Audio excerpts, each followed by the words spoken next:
कई लोगों को तो प्रश्न ही नहीं समझ में आया होगा। जब जब मन में हमारे कोई विचार उत्पन्न होता है, कोई भाव पैदा होता है, तो कुछ लोग होते हैं तुरंत दुनिया के सामने में वो प्रकट कर देते हैं। और आज वर्तमान में तो सोशल मीडिया के ज़माने में वो अपने कई ग्रुप्स में उन इमोशंस को शेयर कर देते हैं। प्राय जो लोग भी तुरंत ये एक्टिविटी करते हैं, अपने भावों को दुनिया के सामने रखने की बात करते हैं, वहाँ प्रदर्शन का भाव ज़्यादा नज़र आता है। विशेषकर उन्हीं भावों को दुनिया के सामने रखा जाता है जो अच्छा होता है, और उन भावों को तो दबा लिया जाता होगा, दुनिया जिसे अच्छा नहीं मानती। हाँ, सही है ये कि हमारे मन में उठने वाले भावों को हम सप्रेस ना करें, इमोशंस को दबा कर के न रखें। जो इमोशंस होते हैं वो प्रकट तो होना ही चाहिए। यदि कोई व्यक्ति अपने इमोशंस को सप्रेस करता हुआ चला जाएगा तो धीरे धीरे वो एक अवसाद की ओर जाने लगता है। तो इमोशंस हम निकालना सीखें।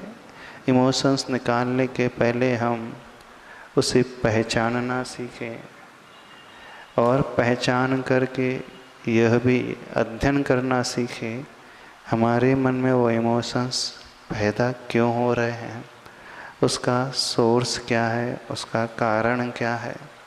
फिर जो भी इमोशंस हमारे मन में पैदा हो रहे हैं उसे एक्सेप्ट करना सीखें कि ये इमोशन, चाहे वो सैडनेस का हो, उत्साह का हो, क्रोध का हो, अथवा और भी कोई चिंता का हो, पहले उसे एनालाइज करें, समझें, और समझने के पश्चात उसे उसके कारण को देखें। फिर कारण को देखने के पश्चात उसे एक्सेप्ट करें कि हमारे मन में ये भाव पैदा हो रहा है।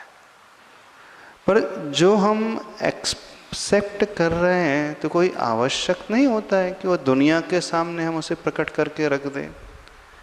तो ये अभिव्यक्ति का माध्यम सोशल मीडिया जो प्लेटफॉर्म है वो नहीं है, और ऐसा होना नहीं चाहिए। अभिव्यक्ति एक अलग चीज़ है, लेकिन दुनिया के सामने उसे प्रदर्शित करना एक अलग चीज़ है।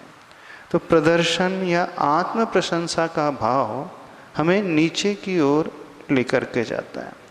अब मान लीजिए कोई खराब इमोशंस हमारे मन में आ रहा है, क्रोध कषाय का आ रहा है, एंग्जाइटी का आ रहा है, फियर डर का आ रहा है, तो जैसे जैसे हम तुरंत उसे साक्षी भाव से देखना शुरू कर देते हैं, इन्हें बिना उससे जुड़े सिर्फ ज्ञाता दृष्टा भाव से देखना शुरू कर देते हैं, वर्तमान में आना शुरू कर देते हैं, तो धीरे धीरे वो इमोशन आता है और निकल जाता है। प्रॉब्लम कहाँ आता है कि जब भी कोई कषाय का भाव हमारे मन में जागृत होता है, चाहे छल आदि का भाव, कोई वासना का भाव, कोई क्रोध का भाव, कोई लालच का भाव, कोई डर का भाव अथवा ईर्ष्या का भाव, कोई भी भाव होता है, तो हम उसमें बहुत जल्दी इंडल्ज हो जाते हैं और उसके अनुसार बहने लगते हैं। लेकिन जो व्यक्ति उन इमोशंस को सिर्फ देखने लगता है तो वो इमोशन आया और चला जाएगा। जैसे बारिश आई और वो बूंद आकर के तुरंत बह गई। लेकिन जब हम उसमें इंडल्ज होने लगते हैं तो उसमें हम तन्मय जैसे हो जाते हैं, फिर हम उसी प्रकार से तुरंत रिएक्ट करने लगते हैं। तो इमोशंस हमारे मन में पैदा हो रहे हैं तो हम रिएक्ट ना करें, सिर्फ एक्ट करना सीखें, अर्थात उसका अध्ययन करना सीखें कि ये इमोशन अभी हमारे मन में पैदा हो रहा है। और जब हम कारण का अध्ययन करने लगेंगे तो हम उससे जुड़ेंगे नहीं, धीरे धीरे उससे हम दूर होते चले जाएंगे। ये एक प्रोसेस होती है इमोशंस को प्रॉपरली हम मैनेज करें।